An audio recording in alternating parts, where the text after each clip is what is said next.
전쟁터엔 규칙이 있습니다. 강한 자가 이기죠. 큰 나라가 작은 나라를 누릅니다. 무기가 많은 쪽이 승리해요. 저는 20년간 그 규칙을 봤습니다. 단 한 번도 예외는 없었죠. 그런데 캄보디아 국경에서 그 규칙이 산산조각 났습니다. 인신매매 조직의 은신처가 발견됐어요. 철조망 안쪽엔 수십 명이 짐승처럼 묶여 있었습니다. 태국군과 캄보디아군이 대치 중이었죠. 총구가 서로를 겨누고 있었어요. 한 발만 잘못 나가면 전쟁이었습니다. 국제사회는 침묵했습니다.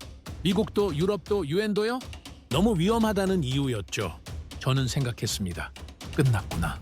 이번에도 그냥 숫자로 기록되겠군. 그런데 한 나라가 움직였습니다. 크지 않은 나라였어요. 군대도 많지 않았습니다. 하지만 그들이 움직이자 태국 전역이 환호했습니다.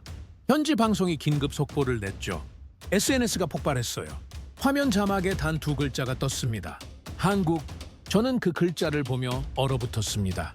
한국이라고요? 그 작은 나라가 이 지역에 뛰어든다는 겁니까? 도대체 무슨 일이 벌어지는 겁니까? 이 믿기 힘든 이야기가 궁금하시다면 지금 바로 구독 버튼을 눌러주세요. 좋아요는 이 영상을 더 많은 분들께 전하는 힘이 됩니다. 그리고 댓글로 여러분의 생각을 들려주세요. 한국의 이 놀라운 순간을 함께 기록하고 싶습니다. 자, 이제 시작하겠습니다. 총구 너머로 폭발음이 들렸습니다. 태국군과 캄보디아군이 대치 중이었죠. 철조망 안쪽엔 사람들이 묶여 있었습니다. 손이 뒤로 꺾인 채로요. 저는 그 광경을 지켜보며 생각했습니다. 이번에도 그냥 잊히겠군. 그런데 그날 밤 제 눈에 한 문장이 들어왔습니다. 한국 정부 긴급 대응 지시. 저는 리처드 호킨스입니다. 영국 출신 국제개발 전문가이자 20년간 분쟁 지역을 다닌 전직 군사 자문관이죠. 아프가니스탄, 시리아, 콩고까지 걸었습니다. 총성과 피 사이에서 인간의 본질을 봤죠. 하지만 그날처럼 가슴이 먹먹한 순간은 없었습니다. 캄보디아 국경지대였습니다. 인신매매 조직의 은신처가 발견됐죠. 저는 현장 취재팀 자문으로 그곳을 지켜보고 있었습니다. 철조망 너머로 팔과 다리가 묶인 사람들의 실루엣이 흔들렸죠. 숨이 아직 붙어있는 자들도 있었습니다. 그런데 아무도 움직이지 않았습니다. 국경 근처 태국군과 캄보디아군의 긴장 상황이 심각했죠. 양측 병력이 대치 중이었습니다. 총구가 서로를 겨누고 있었어요. 그 순간 저는 생각했습니다. 구출 작전은 불가능하다. 국제 언론과 NGO는 모두 침묵했습니다. 위험하다는 이유였죠. 저는 내심 중얼거렸습니다. 이번에도 그냥 잊히겠군. 마치 사람의 생명이 통계에 불과한 듯했습니다. 숫자로만 기록되고 보고서 한 줄로 끝나는 거죠. 그들의 절규는 아무도 듣지 않았습니다. 저는 수첩에 날짜를 적었습니다. 그리고 카메라를 내려놓았죠. 할 수 있는 게 없었습니다. 현장은 점점 더 악화됐습니다. 은신처 안쪽에서 비명이 들려왔죠. 저는 쌍안경을 들었습니다. 철조망 너머로 한 남자가 쓰러지는 게 보였습니다. 다리를 절고 있었어요. 저는 주먹을 쥐었습니다.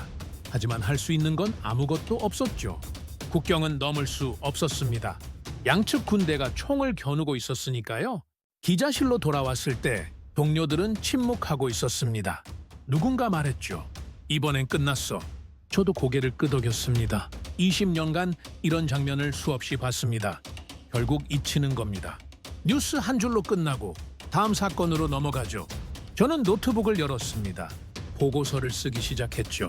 캄보디아 국경, 인신매매 조직 은신처 발견, 구출 가능성 없음. 그런데 그날 밤이었습니다. 현지 기자실에서 뉴스를 보고 있었죠. 화면 하단에 자막이 흘러갔습니다. 한국 정부 긴급 대응 지시. 저는 눈을 의심했습니다. 한국? 그 작은 나라가 뭘 할 수 있단 말입니까? 저는 솔직히 회의적이었습니다. 20년간 수많은 나라의 대응을 봤죠. 대부분은 말뿐이었습니다. 회의하고 검토하고 결국 아무것도 하지 않았습니다. 한국도 마찬가지겠거니 생각했죠. 그런데 옆에 있던 태국 기자가 말했습니다. 한국이 움직이면 달라집니다. 저는 그를 쳐다봤습니다. 그의 눈엔 확신이 있었죠. 그날 밤 저는 한국에 대해 검색하기 시작했습니다. 과거 사례를 찾아봤죠. 놀랍게도 한국은 말만 하는 나라가 아니었습니다. 그들은 실천했습니다. 빠르게, 그리고 정확하게요. 저는 수첩에 메모했습니다. 한국 주목할 필요 있음.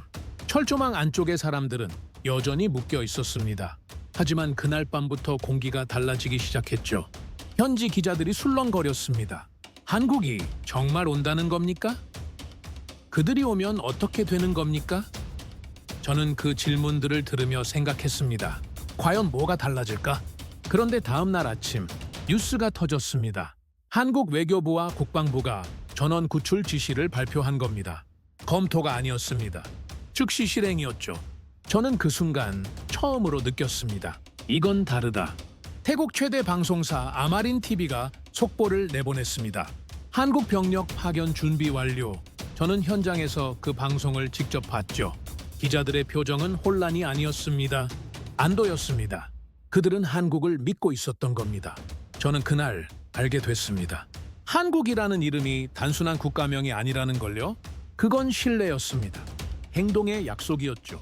철조망 안쪽의 지옥은 여전했습니다. 하지만 희망이 생기기 시작했습니다. 그리고 그 희망의 이름은 코리아였습니다. 한국의 대응은 말이 아니었습니다. 행동이었죠. 사건 발생 하루 만에 한국 외교부와 국방부가 전원 구출 지시를 발표했습니다. 다른 국가들은 검토 중이라 했죠.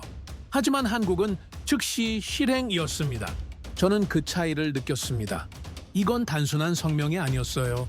현지 기자실은 술렁거렸습니다. 누군가 말했죠. 정말 병력을 보낸다는 겁니까? 저는 노트북 화면을 응시했습니다. 한국 정부의 발표문을 읽고 있었죠. 거기엔 모호한 표현이 없었습니다. 국민보호는 주권의 권리이자 의무다. 단 한 문장이었습니다. 하지만 그 무게가 달랐죠. 태국 최대 방송사 아마린 TV가 긴급 뉴스를 내보냈습니다. 한국 병력 파견 준비 완료. 저는 현장에서 그 방송을 직접 봤습니다. 앵커의 목소리가 떨리고 있었죠. 흥분이 아니었습니다. 안도였어요. 카메라가 거리를 비췄습니다. 태국 시민들이 환호하고 있었죠. 저는 그 장면을 믿을 수 없었습니다. 왜 태국 사람들이 한국을 응원하는 겁니까? 저는 옆에 있던 태국 기자에게 물었습니다.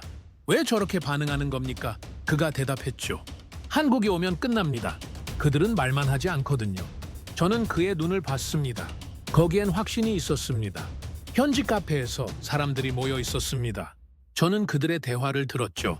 한국 특수부대가 가면 끝이야. 우리 정부보다 빠르네. 역시 한국이야. 저는 커피를 마시며 생각했습니다. 이건 뭡니까? 어떻게 이런 신뢰가 생긴 겁니까? SNS가 폭발했습니다. 태국인들의 댓글이 쏟아졌죠. 한국 특수부대가 가면 끝난다. 우리도 한국처럼 해야 한다. 한국 최고. 저는 스크롤을 내리며 놀랐습니다. 이건 단순한 기대가 아니었어요. 신뢰였습니다. 깊은 신뢰였죠. 외신 기자들 사이에서 회의와 존경이 엇갈렸습니다. 한 미국 기자가 말했죠. 정말 병력을 보낼까? 저는 대답했습니다. 보낼 겁니다. 그가 물었습니다. 어떻게 확신합니까? 저는 태국 거리를 가리켰습니다. 저들이 확신하고 있으니까요. 밤이 깊었습니다. 저는 호텔 방에서 한국에 대해 조사했습니다. 과거 사례들을 찾아봤죠. 놀라웠습니다. 한국은 약속을 지키는 나라였어요. 말한 것을 실천했습니다. 빠르게, 정확하게, 그리고 완벽하게요. 저는 수첩에 적었습니다. 한국의 힘은 무기가 아니라 신뢰다. 다음 날 아침 현장이 달라져 있었습니다. 태국 군부 내부에서 한국과의 협력 논의가 시작됐다는 소식이 들렸죠. 저는 현지 군 관계자를 만났습니다. 그가 말했습니다. 한국이 움직이면 우리도 움직입니다. 그들을 믿으니까요. 저는 물었습니다. 왜 믿습니까? 그가 웃었습니다. 그들은 한 번도 약속을 어긴 적이 없거든요. 저는 그날 깨달았습니다. 한국의 힘은 군사력이 아니었습니다. 신뢰였죠. 20년간 분쟁 지역을 다니며 수많은 나라를 봤습니다. 말만 하는 나라, 약속을 어기는 나라, 결국 아무것도 하지 않는 나라들이요. 하지만 한국은 달랐습니다. 그들은 말했고 실천했습니다. 기자실로 돌아왔을 때 동료들이 모여 있었습니다. 누군가 말했죠. 한국이 정말 온대. 다른 기자가 물었습니다. 언제요? 곧 이래. 저는 창밖을 봤습니다. 국경 너머 철조망이 보였죠. 그 안쪽엔 여전히 사람들이 묶여 있었습니다. 하지만 이제 희망이 있었습니다. 태국 방송이 또 속보를 내보냈습니다. 한국 정부 구출 작전 최종 승인. 저는 화면을 봤습니다. 앵커가 말했죠. 한국이 움직입니다. 이제 그들을 구할 수 있습니다. 그 목소리엔 확신이 있었습니다. 저는 그 순간 느꼈습니다. 이건 시작에 불과하다.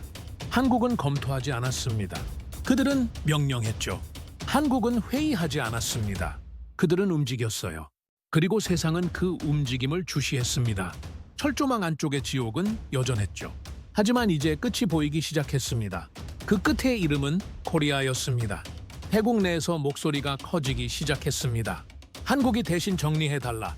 커뮤니티에서, 뉴스에서, 거리의 사람들까지 하나같이 외쳤죠. 한국처럼 하자. 저는 그 광경을 지켜보며 놀랐습니다. 이건 단순한 기대가 아니었어요. 간절함이었습니다. 현지 최대 커뮤니티 사이트에 글이 쏟아졌습니다. 우리 정부는 왜 한국처럼 못합니까? 한국에 맡기면 안 됩니까? 제발 한국처럼 해주세요. 저는 댓글을 읽으며 숨이 막혔습니다. 분노가 아니었죠. 부러움이었습니다. 자국 정부가 아닌 한국을 부르짖는 국민들이었어요. 태국군 내부에서도 움직임이 있었습니다. 한국의 위기 대응 모델을 검토하라는 지시가 떨어졌죠. 저는 현지 군 관계자를 통해 그 소식을 들었습니다. 민간 구출 임무는 한국과 협력 검토 중입니다. 그가 말했죠. 저는 물었습니다. 왜 한국입니까? 그가 대답했습니다. 그들이 가장 빠르고 정확하니까요. 태국 방송이 특집 리포트를 내보냈습니다. 한국 특수부대가 움직이면 캄보디아는 끝. 저는 그 방송을 현장에서 직접 봤습니다. 앵커가 말했죠. 한국의 작전 성공률은 98%입니다. 이건 세계 최고 수준이죠. 화면엔 한국 특수부대의 과거 작전 장면이 나왔습니다. 저는 화면을 뚫어지게 봤어요. 전장의 언어로 그들은 한국을 신뢰했습니다. 군인들이 한국을 존경했죠. 정치인들이 한국을 배우려 했습니다. 국민들이 한국을 외쳤어요. 저는 20년간 이런 광경을 본 적이 없었습니다. 한 나라가 다른 나라를 이토록 신뢰하는 모습을요. 현지 카페에서 한 노인을 만났습니다. 그가 말했죠. 우리 정부는 머뭇거립니다. 하지만 한국은 결단하죠. 그게 차이입니다. 저는 그의 눈을 봤습니다. 거기엔 아쉬움이 있었어요. 자국이 아닌 타국을 부러워하는 국민의 눈빛이었습니다. 저는 그날 깨달았습니다. 이건 단순한 사건이 아니었어요. 한국이 아시아의 리더로 올라서는 순간이었습니다. 군사력으로가 아니었죠. 신뢰로였습니다. 행동으로였어요. 그들은 말하지 않았습니다. 대신 실천했죠. 태국 거리 곳곳에 한국 국기가 보이기 시작했습니다. 상점 앞에, 카페 창문에, 심지어 택시 안에도요. 저는 택시 기사에게 물었습니다.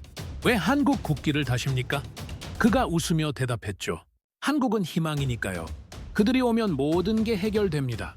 현지 방송 리포트가 계속됐습니다. 한국의 결단력, 아시아의 모범, 태국도 한국처럼, 코리아, 새로운 기준. 저는 그 헤드라인들을 보며 놀랐습니다. 이건 뉴스가 아니었어요. 선언이었습니다. 한국이 이제 기준이라는 선언이었죠. 한 현지 군 장교를 인터뷰했습니다. 그가 말했습니다. 우리 정부는 머뭇거리지만 한국은 결단합니다.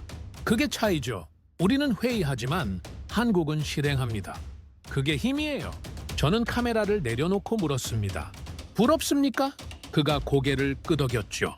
물론입니다. 우리도 저렇게 하고 싶습니다. SNS는 계속 뜨거웠습니다. 한국에 대한 찬사가 쏟아졌죠. 한국 최고, 우리도 한국처럼, 코리아 파이팅. 저는 스크롤을 내리며 웃었습니다. 이건 팬심이 아니었어요. 존경이었습니다. 깊은 존경이었죠. 저는 호텔 방으로 돌아와 보고서를 썼습니다.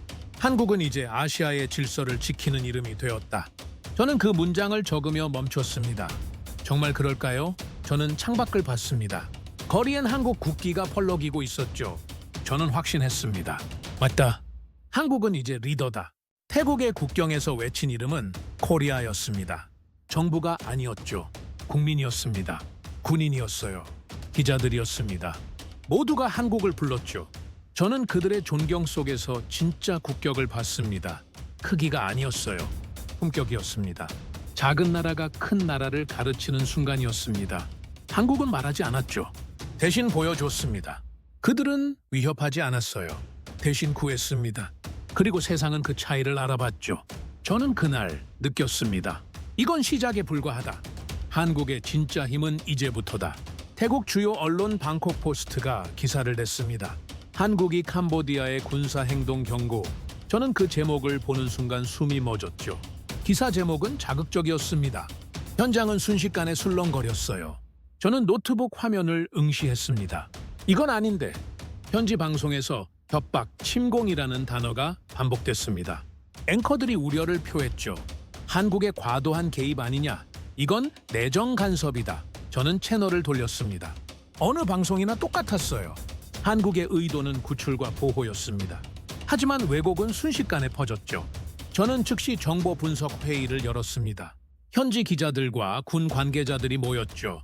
저는 말했습니다. 이건 단순한 뉴스 실수가 아닙니다. 여론 전쟁입니다. 한 기자가 물었어요. 누가 이득을 봅니까? 저는 대답했습니다. 한국의 개입을 막고 싶은 자들이죠. SNS가 요동쳤습니다. 찬반 댓글이 격렬하게 오갔죠. 한국이 협박한다고? 말도 안 돼. 아니야, 기사 보면 분명해. 넌 멍청해? 저는 스크롤을 내리며 한숨을 쉬었습니다. 진실은 묻히고 있었어요. 잘못된 단어 하나가 모든 걸 바꾸고 있었습니다. 현장 분위기가 달라졌습니다.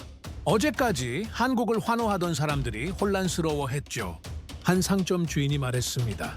한국이 정말 협박한 겁니까? 저는 고개를 저었습니다. 아닙니다. 오보예요. 하지만 그는 확신하지 못했죠. 그럼 왜 방송에서 저렇게 말합니까? 저는 분노했습니다. 20년간 전장을 다니며 수많은 여론 조작을 봤습니다. 하지만 이건 달랐어요. 선의를 악의로 바꾸는 순간이었죠. 저는 수첩을 펼쳤습니다. 메모를 적었어요. 전쟁은 총으로만 벌어지지 않는다. 단어 하나로도 터질 수 있다. 그날 밤 저는 잠을 이룰 수 없었습니다. 호텔방에서 뉴스를 계속 봤죠. 오보는 계속 퍼지고 있었습니다. 저는 생각했어요. 한국은 어떻게 대응할까? 반박할까? 해명할까? 저는 불안했습니다. 잘못 대응하면 모든 게 무너질 수 있었으니까요. 이틀이 지났습니다. 한국 대사관에서 성명이 나왔죠.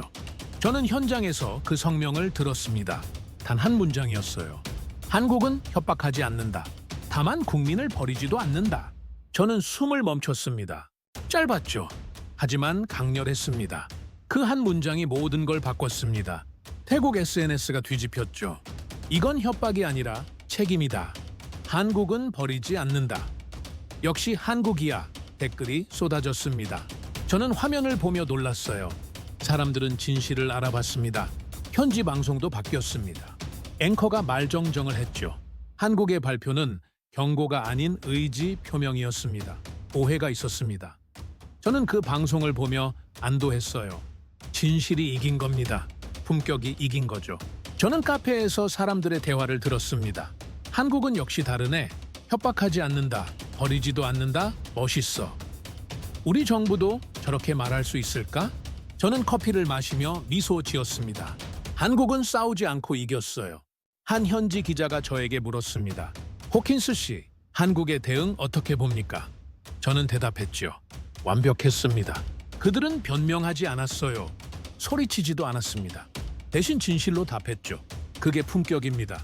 저는 그날 외교의 무게를 느꼈습니다. 한국은 긴 해명을 하지 않았어요. 복잡한 논리를 펼치지도 않았습니다. 단 한 문장으로 끝냈죠. 하지만 그 한 문장엔 모든 게 담겨 있었습니다. 원칙이, 신념이, 책임이요. 태국 여론이 완전히 반전됐습니다. 한국에 대한 신뢰는 더 깊어졌죠. 저는 거리를 걸으며 봤습니다. 한국 국기가 더 많이 걸려 있었어요. 상점에 차량의 사람들 손에요. 저는 그 광경을 보며 확신했습니다. 한국의 품격은 전투보다 강하다. 밤이 깊었습니다. 저는 보고서를 썼죠. 한국은 소리치지 않았다. 대신 진실이 울려 퍼졌다. 저는 그 문장을 적으며 고개를 끄덕였습니다. 맞는 말이었어요. 한국은 싸우지 않고 이겼습니다. 품격으로요. 그리고 세상은 그 품격에 무릎 꿇었죠. 새벽이었습니다. 구조작전 개시 소식이 전해졌죠. 저는 잠에서 깼습니다. 휴대폰이 울리고 있었어요. 현지 군 관계자였습니다. 호킨스 씨, 시작됐습니다. 저는 벌떡 일어났죠. 언제요? 지금입니다. 캄보디아 내 비공개 합동 작전이었습니다. 한국 측 요원이 현지 NGO와 협력 중이었죠.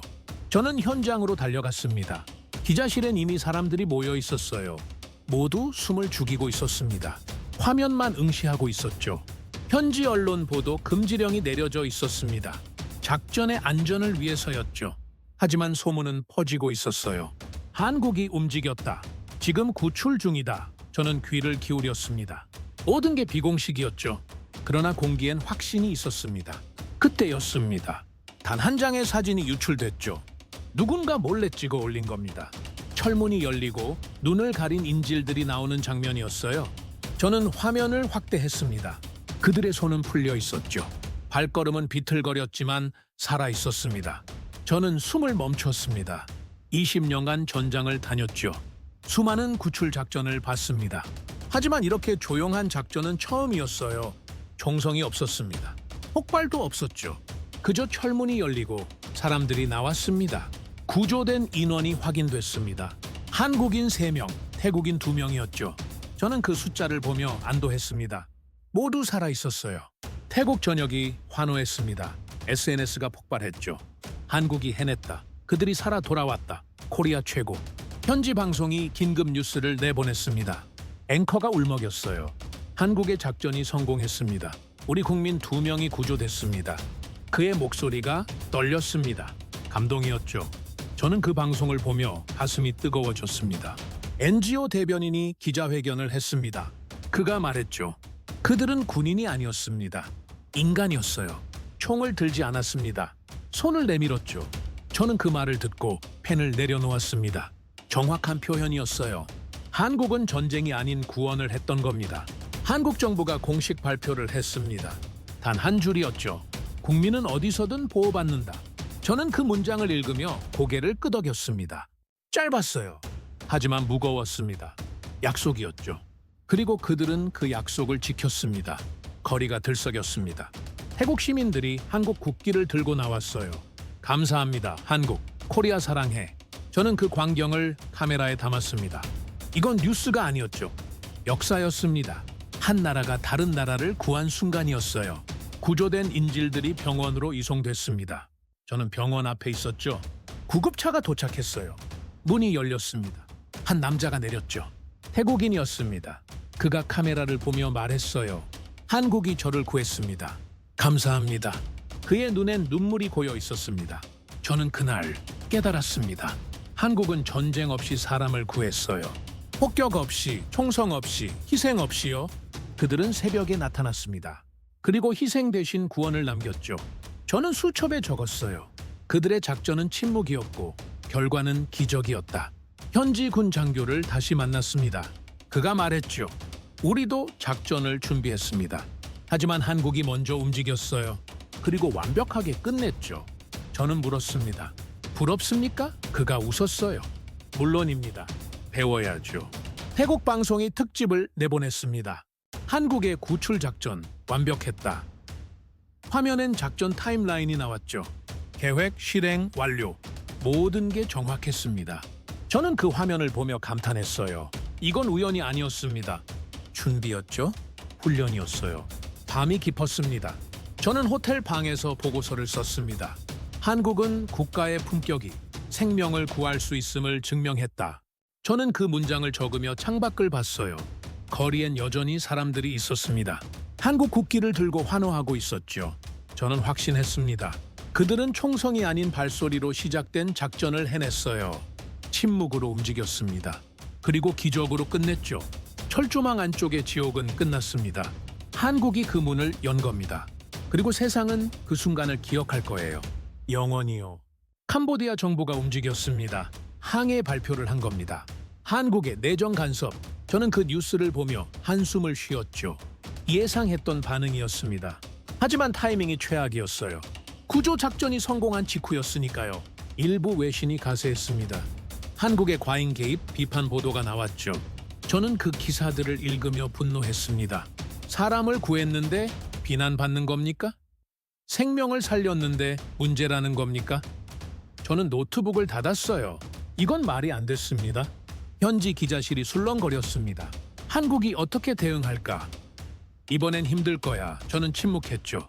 솔직히 불안했습니다. 국제 여론은 미묘했어요. 성공했지만 비판받고 있었습니다. 선의조차 공격받고 있었죠. 한국 정부가 외교 채널을 통해 대응했습니다. 성명이 나왔어요. 국민 보호는 주권의 권리이자 의무다. 저는 그 문장을 읽으며 고개를 끄덕였습니다. 단호했죠. 하지만 공격적이지 않았어요. 원칙이었습니다. 국제회의가 열렸습니다. 긴급 안건이었죠. 한국의 단독 작전에 대한 논의. 저는 그 회의에 참관인으로 참석했습니다. 회의장엔 각국 대표들이 모여 있었어요. 수많은 시선이 한국 대표에게 향했습니다. 압박이 시작됐습니다. 한 대표가 말했죠. 한국의 행동은 지나쳤습니다. 다른 대표가 가세했어요. 국제 협의 없이 진행했습니다. 저는 그들의 말을 들으며 주먹을 쥐었습니다. 이건 공정하지 않았어요. 한국 대표가 일어났습니다. 그가 마이크 앞에 섰죠. 회의장이 정적에 잠겼습니다. 저는 숨을 참았어요. 그가 입을 열었습니다. 우리는 협박하지 않습니다. 하지만 방관도 하지 않습니다. 단호하고도 따뜻한 목소리였죠. 그가 계속 말했습니다. 국민이 위험에 처했을 때 우리는 회의하지 않습니다. 움직입니다. 그게 국가의 의무라고 믿습니다. 저는 그 말을 들으며 가슴이 뜨거워졌어요. 이건 변명이 아니었습니다. 신념이었죠.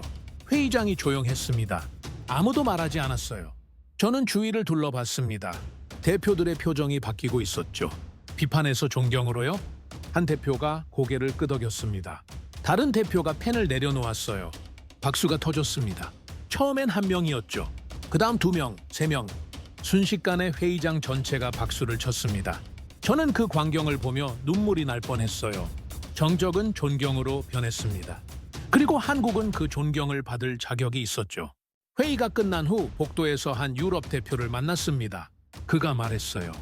호킨스 씨, 오늘 한국을 봤습니다. 진짜 리더를요. 저는 대답했죠. 저도 봤습니다. 그들은 힘이 아닌 신념으로 싸웁니다. 태국 방송이 회의 결과를 보도했습니다. 한국 국제사회 존경받아 앵커가 말했죠. 한국은 변명하지 않았습니다. 대신 원칙으로 답했어요. 화면엔 회의장 박수 장면이 나왔습니다. 저는 그 방송을 보며 미소 지었어요. SNS가 뜨거웠습니다. 한국 멋있다. 저게 리더십이다. 우리 정부도 배워라. 댓글이 쏟아졌죠. 저는 스크롤을 내리며 고개를 끄덕였습니다. 사람들은 알아봤어요. 진짜 힘이 뭔지요. 저는 호텔 방으로 돌아와 보고서를 썼습니다. 한국은 더 이상 배우는 나라가 아니다. 이제 가르치는 나라다. 저는 그 문장을 적으며 확신했어요. 맞는 말이었습니다. 한국은 변했죠. 아니, 세상이 한국을 보는 눈이 변한 겁니다. 밤이 깊었습니다. 저는 창밖을 봤어요. 도시의 불빛이 반짝이고 있었습니다. 저는 생각했죠. 오늘 회의장엔 침묵이 흘렀다. 그러나 그 침묵은 존경의 소리였다. 한국은 소리치지 않았습니다. 대신 원칙으로 말했어요. 저는 그날 진짜 강국이 뭔지 깨달았습니다. 무기가 아니었어요. 군대의 크기도 아니었습니다. 신념이었죠. 그리고 그 신념을 지키는 용기였습니다. 한국은 그 용기를 보여줬어요. 세상은 그 용기에 박수를 보냈습니다. 회의장에서 본 그 장면이 계속 떠올랐습니다. 한국 대표의 단호한 목소리, 회의장의 정적, 그리고 터져나온 박수요. 저는 확신했습니다. 힘은 무기에서 오지 않았어요. 신념에서 왔습니다. 그리고 한국은 그 신념으로 세상을 움직였죠. 구조작전 이후 국제사회가 움직였습니다. 유엔과 아세안 회의가 열렸죠. 안건은 단 하나였습니다. 한국의 위기관리 모델. 저는 그 회의에 참석했어요. 각국 대표들이 모여 있었습니다. 모두 한국을 주목하고 있었죠. 유엔 보고서가 발표됐습니다. 첫 페이지에 코리아라는 단어가 있었어요. 한국형 위기관리 모델. 저는 그 문서를 받아들었습니다. 손이 떨렸죠. 이건 단순한 보고서가 아니었습니다. 역사였어요. 한국이 국제 기준이 된 순간이었죠. 아세안 회의에서도 마찬가지였습니다. 의장이 말했어요. 한국의 사례를 모범으로 삼겠습니다. 각국 대표들이 고개를 끄덕였습니다. 반대하는 사람은 없었죠. 저는 그 광경을 보며 놀랐어요. 작은 나라의 거대한 결단이 아시아 전체를 바꾸고 있었습니다. 외신 헤드라인이 바뀌었습니다. 작은 나라의 거대한 결단, 한국 아시아의 질서를 다시 쓰다. 저는 각국 신문을 펼쳐봤죠. 어느 나라든 한국을 다루고 있었습니다. 비판이 아니었어요. 찬사였습니다. 국제기자단 인터뷰 요청이 쏟아졌습니다. 모두 한국을 취재하고 싶어 했죠. 저는 영국 기자로서 한국 특수부대 교관을 인터뷰할 기회를 얻었습니다. 그를 만난 건 방콕의 한 조용한 카페였어요. 그는 조용한 사람이었습니다. 말이 많지 않았죠. 저는 물었습니다. 어떻게 그렇게 완벽한 작전을 할 수 있었습니까? 그가 잠시 생각하더니 대답했어요. 우린 싸움을 원하지 않습니다. 다만 포기하지 않을 뿐이죠.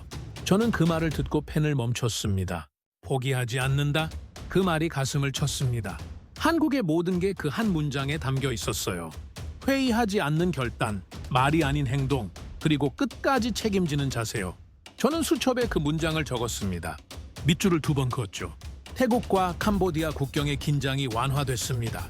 양측 군대가 총을 내려놓았죠. 구호 활동이 재개됐습니다. 저는 현장에 갔어요. 국경을 넘나드는 트럭들이 보였습니다. 물자를 나르고 있었죠. 현지 주민들이 한국 국기를 그린 깃발을 들고 있었습니다. 저는 한 노인에게 다가갔어요. 왜 한국 국기를 드십니까? 그가 웃으며 대답했습니다. 한국이 평화를 가져왔으니까요. 그들 덕분에 살 수 있습니다. 저는 그 말을 듣고 눈시울이 뜨거워졌습니다. 20년간 전장을 다녔죠. 총성 폭발, 죽음만 봤습니다. 하지만 여기선 달랐어요. 평화가 있었습니다. 희망이 있었죠. 그리고 그 중심엔 한국이 있었습니다. 국경 마을의 학교를 방문했습니다. 아이들이 수업을 받고 있었어요. 칠판에 한글이 적혀 있었습니다. 감사합니다. 선생님이 말했죠. 아이들이 한국어를 배우고 싶어 합니다. 한국처럼 되고 싶대요. 저는 그 말에 할 말을 잃었습니다. 태국 방송이 특집 다큐멘터리를 제작했습니다. 한국, 아시아의 희망. 저는 그 프로그램에 출연했어요. 인터뷰에서 말했습니다. 한국의 리더십은 힘이 아닌 신뢰에서 나왔습니다. 그들은 명령하지 않았어요. 세상을 설득했죠. SNS엔 계속 뜨거웠습니다. 각국에서 한국에 대한 찬사가 이어졌죠. 한국 모델을 배워야 한다. 우리도 한국처럼 코리아가 기준이다. 저는 그 글들을 읽으며 확신했습니다. 한국은 이제 아시아의 리더였어요. 저는 호텔 방으로 돌아와 보고서를 썼습니다. UN 문서에 새겨진 단어 코리아. 그것이 역사의 방향을 바꿨다. 저는 그 문장을 적으며 창밖을 봤어요. 도시의 밤은 고요했습니다. 하지만 제 마음은 뜨거웠죠. 회의실 장면이 계속 떠올랐습니다. 각국 대표들이 한국을 바라보던 눈빛이요. 존경이었습니다. 경외였어요. 저는 그 순간을 평생 잊지 못할 겁니다. 한국이 세계의 중심에 선 순간이었으니까요. 밤이 깊었습니다. 저는 수첩을 펼쳤어요. 마지막 페이지에 한 문장을 적었습니다. 전장에 울려 퍼진 건 총성이 아니라 박수였다. 저는 펜을 내려놓고 미소 지었습니다. 한국은 명령하지 않았어요. 대신 세상을 설득했습니다. 그리고 세상은 그들을 따랐죠. 저는 깨달았습니다. 이건 단순한 사건이 아니었어요. 새로운 시대의 시작이었습니다. 한국이 이끄는 시대요. 힘이 아닌 품격으로, 무기가 아닌 신뢰로 세상을 바꾸는 시대였죠. 그리고 저는 그 시작을 목격한 겁니다. 아시아 각국이 움직이기 시작했습니다. 한국형 위기 대응 체계 도입 추진이었죠. 저는 각국 정부 발표를 지켜봤습니다. 베트남, 필리핀, 인도네시아까지요. 모두 같은 말을 했어요. 한국처럼 하라. 회의실의 공식 지침이 된 겁니다. 태국 정부가 발표했습니다. 한국과 안보 협력 강화. 저는 그 기자회견에 참석했죠. 태국 국방장관이 말했습니다. 우리는 한국의 모델을 배우겠습니다. 그들의 신속함, 정확함, 그리고 품격을요. 기자들이 박수를 쳤어요. 과거 경쟁국이던 두 나라의 관계가 바뀌었습니다. 경쟁에서 신뢰로요. 저는 그 변화를 목격했습니다. 태국 군 관계자가 말했죠. 한국은 경쟁자가 아닙니다. 파트너예요. 우리가 배워야 할 나라입니다. 저는 그 말을 듣고 감동했어요. 캄보디아조차 변했습니다. 9호 인력 협조를 선언한 겁니다. 저는 그 뉴스를 보며 놀랐죠. 며칠 전만 해도 항의하던 나라였어요. 하지만 이제는 협력을 말하고 있었습니다. 캄보디아 외교부가 발표했어요. 한국의 행동이 진심임을 알게 됐습니다. 국제사회가 한국을 규정했습니다. 품격의 리더십, 저는 그 표현을 수첩에 적었죠. 완벽한 표현이었습니다. 한국은 힘으로 밀어붙이지 않았어요. 품격으로 이끌었습니다. 그리고 세상은 그 품격을 따랐죠. 저는 개인 보고서를 작성하기 시작했습니다. 영국 정부에 제출할 문서였어요. 제목을 고민했습니다. 여러 안을 적어봤죠. 그리고 마침내 결정했습니다. 공포 없이 이끈 나라, 한국. 저는 그 제목을 보며 고개를 끄덕였어요. 보고서를 쓰는 동안 지난 일들이 주마등처럼 스쳤습니다. 국경의 철조망, 묶인 사람들, 태국의 환호, 한국의 결단, 구조작전, 국제회의의 박수까지요. 저는 키보드를 두드렸습니다. 모든 걸 기록했죠. 마지막 문장을 적을 차례였습니다. 저는 잠시 멈췄어요. 무슨 말로 끝내야 할까요? 저는 창밖을 봤습니다. 태국 거리엔 여전히 한국 국기가 펄럭이고 있었죠. 저는 미소 지으며 타이핑했습니다. 한국은 더 이상 작은 나라가 아니다. 그들은 세계의 기준이 되었다. 보고서를 제출했습니다. 이틀 후 런던에서 연락이 왔어요. 훌륭한 보고서다. 우리도 한국 모델을 연구하겠다. 저는 그 메시지를 읽으며 뿌듯했습니다. 제 보고서가 영국 정부를 움직인 겁니다. 한국의 영향력은 계속 퍼지고 있었어요. 국제 포럼에 초청받았습니다. 새로운 위기 관리 패러다임 주제였죠. 저는 연단에 섰습니다. 청중석엔 각국 정부 관계자들이 앉아 있었어요. 저는 말했습니다. 한국은 우리에게 새로운 길을 보여줬습니다. 힘이 아닌 신뢰로, 무기가 아닌 품격으로 세상을 바꿀 수 있다는 걸요. 박수가 터졌습니다. 저는 그 박수를 들으며 생각했어요. 이건 제게 보내는 박수가 아니었습니다. 한국에게 보내는 박수였죠. 저는 단지 전달자일 뿐이었어요. 진짜 주인공은 한국이었습니다. 포럼이 끝난 후 여러 나라 대표들이 저에게 다가왔습니다. 한국 모델을 더 알려달라. 한국과 어떻게 협력할 수 있나? 저는 그들에게 답했죠. 한국에게 직접 물어보십시오. 그들은 기꺼이 나눌 겁니다. SNS에 글을 올렸습니다. 개인 계정이었죠. 나는 20년간 전장을 걸었다. 그리고 한국에서 답을 찾았다. 댓글이 쏟아졌습니다. 각국 사람들이 공감했어요. 맞습니다. 한국은 다릅니다. 우리도 배워야 합니다. 저는 다시 태국으로 돌아왔습니다. 국경 마을을 방문했어요. 몇 주 전만 해도 긴장으로 가득했던 곳이었죠. 하지만 이제는 평화로웠습니다. 아이들이 뛰어놀고 있었어요. 상점들이 문을 열었습니다. 사람들이 웃고 있었죠. 한 노인이 저에게 다가왔습니다. 저를 기억하고 있었어요. 기자 양반, 한국 덕분에 살았습니다. 그가 말했죠. 저는 그의 손을 잡았습니다. 한국은 약속을 지키는 나라입니다. 그가 고개를 끄덕였어요. 압니다. 그래서 믿습니다. 밤이 됐습니다. 저는 호텔방에서 마지막 기록을 남겼어요. 개인 일기였습니다. 오늘 나는 확신한다. 한국은 싸우지 않고 승리한 나라다. 그들의 무기는 총이 아니었다. 신뢰였다. 그들의 전략은 공격이 아니었다. 품격이었다. 저는 펜을 내려놓고 창밖을 봤습니다. 밤하늘에 별이 빛나고 있었죠. 저는 미소 지었어요. 한국이라는 이름이 이제 별처럼 빛나고 있었습니다. 아시아의 하늘에서요. 아니 세계의 하늘에서요. 저는 확신했습니다. 그들의 이름, 코리아는 이제 강국의 새로운 정의였어요. 크기가 아니었습니다. 품격이었죠.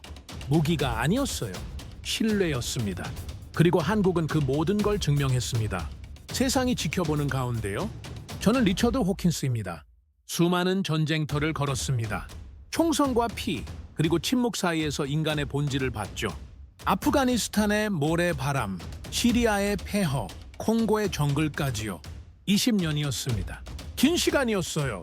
하지만 한국처럼 무기 없이 사람을 구한 나라는 없었습니다. 그들은 명령하지 않았어요. 대신 세상을 설득했습니다. 위협하지 않았죠. 대신 신뢰를 보여줬어요. 소리치지 않았습니다. 대신 행동했죠. 그리고 그 행동이 국경을 넘어 전쟁을 멈췄습니다. 캄보디아 국경의 철조망을 기억합니다. 묶인 사람들의 실루엣이요. 그 절망적인 밤에 한국이라는 이름이 들려왔죠. 처음엔 의심했습니다. 작은 나라가 뭘 할 수 있을까? 하지만 틀렸어요. 크기는 중요하지 않았습니다. 한국은 회의하지 않았습니다. 움직였죠. 검토하지 않았어요. 실행했습니다. 말하지 않았습니다. 증명했죠. 그리고 세상은 그 차이를 알아봤어요. 태국 거리에서 한국 국기를 든 사람들을 봤습니다. 국제회의에서 터진 박수를 들었어요. UN 문서에 새겨진 코리아를 읽었습니다. 각국이 한국처럼을 외치는 걸 목격했죠. 그들의 품격이 국경을 넘었습니다. 신뢰가 전쟁을 멈췄어요. 행동이 희망을 만들었습니다. 이제 저는 보고서에 한 문장을 적습니다.